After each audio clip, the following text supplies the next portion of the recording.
Well, you asked for it, and I am far too excited about this army not to deliver it.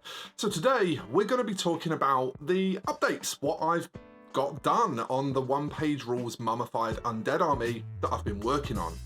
We'll take a look first of all at what I've printed so far in this wave of miniatures, and then out of that, and that might be a bit of foreshadowing, we'll look at what I got painted, and then how it's all looking together.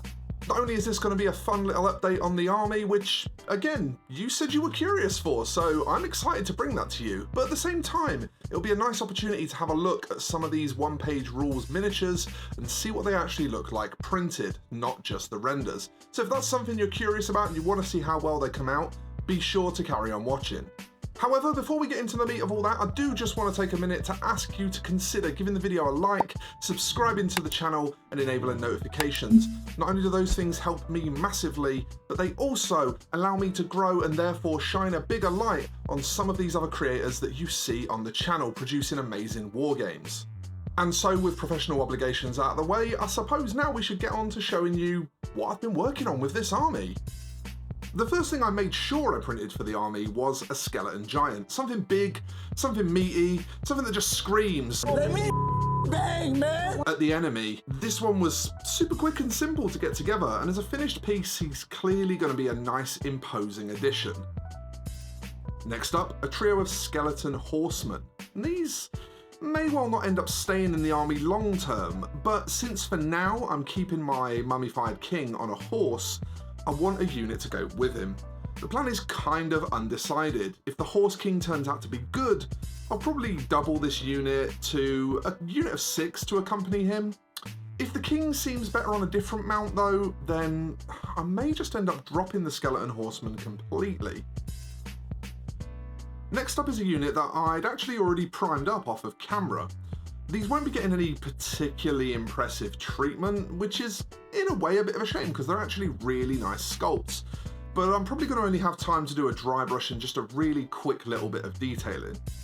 But it turns out that they're actually really good on the table. I tested them in a game against one of my patrons on Tabletop Simulator, and they proved to be pretty scary. So yeah, expect more vultures in future updates. Probably going to be running quite a lot of those. This Stone Shaper is really impressive since it's actually a single piece sculpt. Yeah, those bandages holding up the extra arm are sculpted in as one bit. Now I am a bit of a klutz, so I did snap a couple of them and have to re-glue them, but still, this mini is a really impressive example of print-in-place detail. If you were eagle-eyed and you'd seen the last video, you might have noticed at the start of it that there was a priest on foot. And at the end, he didn't make it into the army. We're continuing the theme of me being a klutz. That's because I broke him into a million pieces, quite embarrassingly.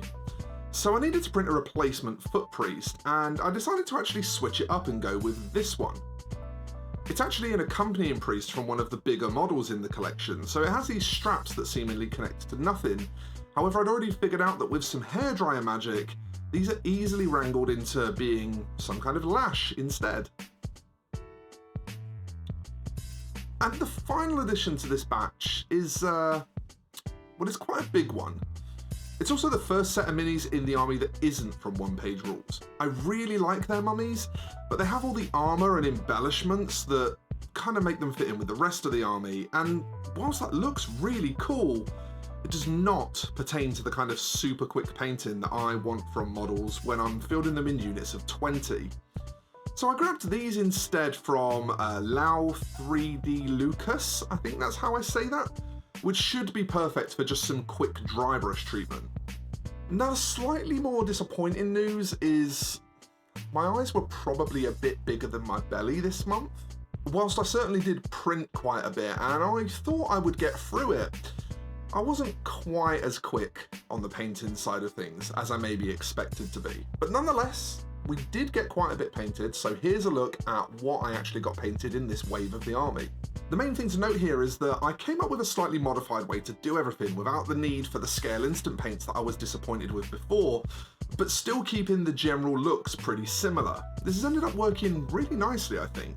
And as you can see, when the recent additions are added to the existing army, they don't really look glaringly out of place, and everything still looks pretty nice as an overall army.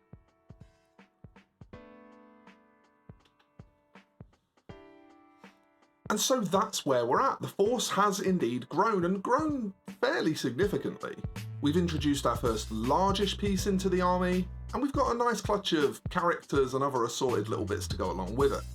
I think I'm going to be starting to at least consider one of the larger pieces again for the next lot, but I am also going to be trying to be a bit less ambitious, and bearing in mind I do still have 2 characters and 3 knights left over from this batch that I've got to get finished as well.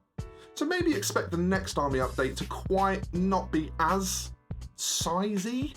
Of all the words I could have chose then, why did I go with sizey? Big? Impressive? Large? Expansive?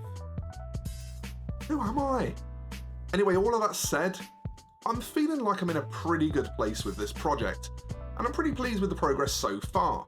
Hopefully I can keep up this head of steam as we roll through the coming months. So if you haven't seen it and you want to see how this all started, do check out this video up here, which I will link, and I will remember to do it this time.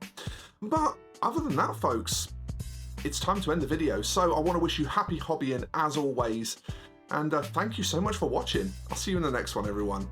Bye-bye for now.